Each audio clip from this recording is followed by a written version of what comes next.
¿Qué tal? Hoy vamos a echarle un ojo a una idea de verdad potente, una que quizá nos ayude a entender muchos de los desafíos que vivimos hoy en día. Se llama la teoría de la erosión social acumulativa. A ver, ¿no les pasa que a veces se siente como que todo es más precario? Como si la gente estuviera más aislada y en general hubiera una sensación de agotamiento?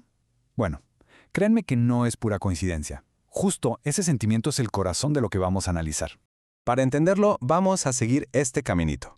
Primero, ¿qué es esta teoría? Luego, vamos a ver qué la impulsa, cómo nos afecta como individuos y como sociedad. También analizaremos el costo psicológico de todo esto y al final vamos a juntar todas las piezas. Ok, empecemos. La teoría de la erosión social acumulativa no es solo un concepto académico, es más bien como un lente para entender cómo el deterioro en la economía, en lo social y hasta en lo psicológico se van alimentando uno a otro y poco a poquito van debilitando esos lazos que nos mantienen unidos. Ahora a lo que sigue. ¿Cómo funciona esto? La idea clave aquí es que el deterioro social no es como un rayo que cae de la nada, no. Es un proceso lento, constante, que tiene un motor pero muy específico. Esta es la definición central, el mero meollo del asunto. Erosión acumulativa. Esto significa que los problemas no nomás se van apilando, ¿saben? No es como una torre de bloques. Más bien, se alimentan entre sí, se hacen más y más grandes con el tiempo y crean estas espirales negativas que la verdad son increíblemente difíciles de parar. Y aquí está la clave para entenderlo todo. No se trata de que un problema se suma a otro.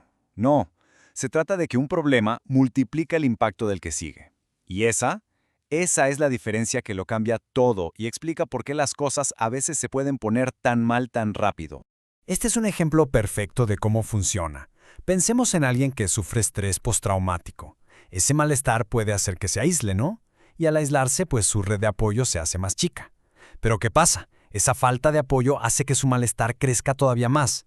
Es un círculo vicioso que se hace más y más fuerte con cada vuelta. Entonces, ¿cuál es el resultado de estos ciclos a nivel personal? Pues nos lleva directo al concepto de exclusión. Pero ojo, no como normalmente le imaginamos. Antes, la cosa era simple. La pobreza se medía con dinero y ya. Pero a ver, esa visión se queda súper corta. La exclusión multidimensional es mucho más amplia. No se trata solo de que falte lana, sino de que te falten recursos, derechos y, lo más importante, la capacidad de ser parte de la vida normal de la sociedad. Para que quede más claro, podemos partirlo en dos. Primero, los recursos que pueden faltar. Aquí entra lo obvio, como el ingreso, claro, pero también cosas como el acceso a servicios básicos, salud, educación, y algo que es crucial, los recursos sociales. O sea, tener una red de familiares o amigos en quienes puedas confiar. Y la segunda parte es igual de importante, la participación. Se trata literalmente de no poder ser parte. Y esto puede ser por muchas razones. Desempleo, aislamiento, no tener acceso a la cultura o hasta sentir que tu voz no cuenta para nada en la política y ya no confiar en nadie. Ahora, vamos a ver esto a una escala más grande. ¿Qué pasa cuando esta exclusión de la que hablamos se vuelve algo común, que le pasa a muchísima gente? Pues que el problema deja de ser de una sola persona y se convierte en un problema de toda la sociedad. Y con eso llegamos a la disolución del tejido social. Podemos imaginar el tejido social como esa red invisible de confianza y seguridad que nos protege a todos. La disolución es cuando esa red se empieza a romper, se debilita y nos deja cada uno más expuestos, más vulnerables. Hay una frase del material original que lo dice de una forma muy clara. Ese pacto socialmente benigno de antes, esas garantías de bienestar que se daban por hecho, como un trabajo estable para toda la vida o una buena pensión, pues están desapareciendo. Fuerzas como la globalización o la financiarización, que es básicamente el poder creciente del mundo financiero sobre la economía real, han ido debilitando esas protecciones que teníamos como sociedad. Y el resultado que podemos ver, la estructura que queda cuando el tejido social se rompe, es la fragmentación. La sociedad deja de ser un todo más o menos unido y se convierte en un montón de islas, de grupos aislados. Esta cita lo describe a la perfección. Vivimos cada vez más en nuestras propias burbujas o parches, tanto en el mundo real como en el digital. Hablamos muchísimo con la gente que es como nosotros, pero casi nada con los que son diferentes. Y esto, de verdad, no es solo una sensación, es un patrón que ya se puede medir. Y esto tiene consecuencias bien reales. Por ejemplo, un estudio encontró que los adolescentes que eran activos físicamente tenían 1.65 veces más probabilidades de volverse sedentarios si iban a una escuela muy fragmentada. O sea, la estructura social en la que vivimos afecta directamente nuestra salud, así de claro. Todo esto nos regresa al individuo. A ver, ¿Cómo se siente vivir en un sistema así? ¿Cuál es el precio que pagamos a nivel personal por toda esta erosión y esta fragmentación social?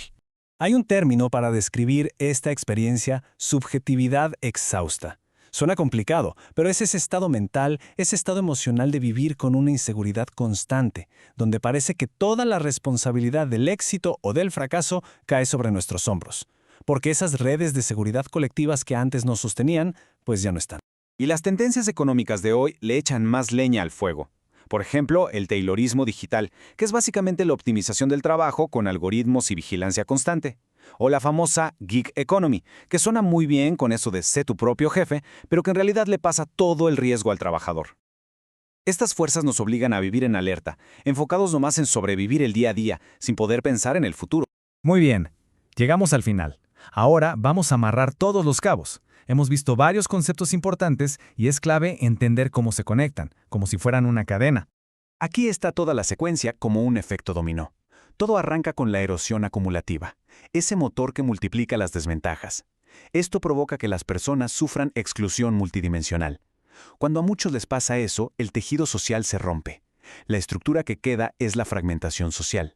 Y la experiencia de vivir en ese mundo fragmentado es, justamente, la subjetividad exhausta. Una cosa lleva a la otra. Entonces, el punto más importante es este. La teoría nos da un mapa para conectar los grandes cambios económicos y políticos con esos sentimientos tan personales que tenemos de ansiedad, de cansancio, de inseguridad. Nos ayuda a entender por qué nos sentimos como nos sentimos. Y para terminar, nos queda una pregunta flotando en el aire.